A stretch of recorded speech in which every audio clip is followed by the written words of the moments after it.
کے لیے ہمارے چینل کو ضرور سبسکرائب کریں تاکہ ہر آنے والی ویڈیو آپ تک بآسانی پہنچ سکے۔ ایک شخص فرانس کے ایک ایئرپورٹ پر وضو کر رہا تھا۔ اس سے کسی نے پوچھا کہ آپ کس ملک سے تعلق رکھتے ہیں؟ اس نے کہا پاکستان سے۔ سائل نے پوچھا کہ پاکستان میں کتنے پاگل خانے ہیں؟ اس نے جواب دیا کہ مجھے تعداد کا تو پتہ نہیں، ویسے چند ایک ہی ہوں گے۔ سائل نے کہا کہ یہاں پر بہت زیادہ پاگل خانے ہیں اور میں یہاں کے ایک پاگل خانے کے ہسپتال میں ڈاکٹر ہوں۔ میری پوری عمر اس تحقیق میں گزری ہے کہ لوگ پاگل کیوں ہوتے ہیں اور پاگل پن سے بچنے کے لیے کیا کیا احتیاطی تدابیر اختیار کرنا ضروری ہے۔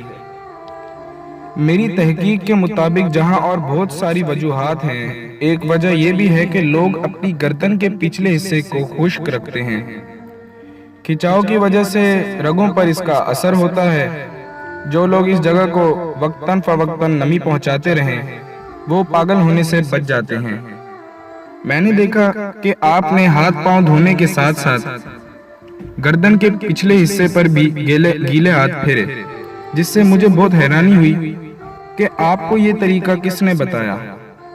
اس شخص نے بتایا کہ وضو کرتے وقت گردن کا مسح کیا جاتا ہے اور ہر نمازی دن میں 5 مرتبہ گردن کا مسح کرتا ہے، اور یہ بات ہمارے پیارے نبی حضرت محمد مصطفیٰ صلی اللہ علیہ وآلہ وسلم نے بتائی ہے۔ ڈاکٹر کہنے لگا کہ اسی لیے آپ کے ملک میں شاید لوگ کم تعداد میں پاگل ہوتے ہیں۔ اللہ اکبر! ایک ڈاکٹر کی پوری زندگی کی تحقیق حضرت محمد مصطفیٰ صلی اللہ علیہ وآلہ وسلم کے بتائے ہوئے ایک چھوٹے سے عمل پر آ کر ختم ہو گئی۔